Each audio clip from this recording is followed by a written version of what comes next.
Sveiki visi bičiuliai mylintys regbį, esame Vilniuje, Geležinio Vilko stadione, kur šiandien užbaigsime Baltijos top lygos sezoną. 5-6 vietą įsidalinsim šiandien tarp Geležinio Vilko ir Šiaulių Eksto. Sveikinu trenerių su pergalė, atrodo turėjot iniciatyvą visų rungtynių metu ir su to kamuoliu daug žaidė, bet niekaip nepavyko užsidaryti.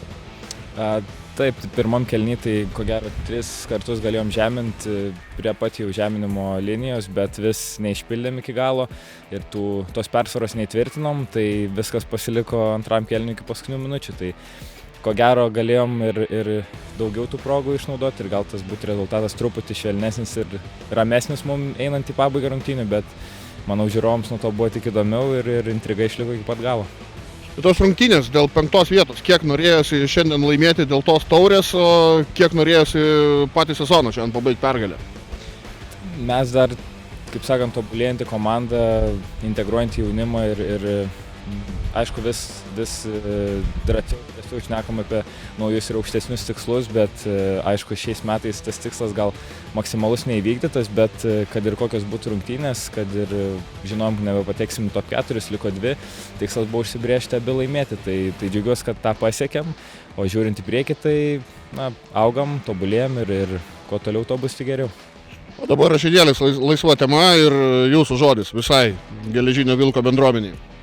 Tai namuose žaisti yra labai smagu visą laiką, nors ir nelabai daug turim tų sirgalių, bet svarbiausia kokie yra, tai turim tą nedidelį būrį, kurie visą laiką ateina į varžybas, nesvarbu saulė šviečia ar kaip šiandieną vėjas ir lietus su žeme maišosi, tai labai didelis ačiū jiems ir prie jų žaisti tik smagiau, lengviau ir kuo toliau tuo tikėkime daugiau tokių bus.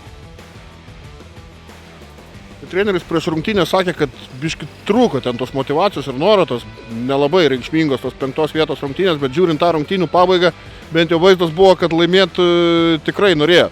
Kokių detalių, kokių smulkmenų trūko, kad galutinai šiandien varžovą prispausti? Manau, tai tos smulkmenos kaip ir šį sezoną visas aiškios.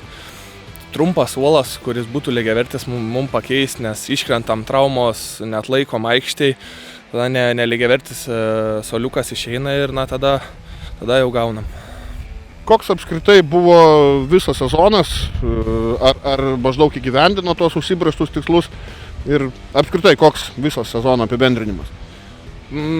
Tikslų tai tikrai neįgyvendinom, bet kovėmės iki galo, manau, prieš kiekvienas varžybas iškeldavom savo mini tikslus, juos stengdavomės įvykdyti ir, manau, bendrai tikrai gavosi įgyvendinti. Atvažiavo šiandien ir nemažai fanų palaikyti, ką norėtumėt jiem pasakyti? Tik tai superinis, ačiū, jie visą laiką mumis palaiko, visą laiką ačiū labai jums, lauksim kitą sezoną. Ir tai yra viskas šiose rungtynėse, tai yra viskas šiame sezone. Geležinis Vilkas švenčia pergalę rungtynėse dėl 5 vietos, 17-12 ir galės kelti virš galvos tą taip vadinamą iššūkio taurę.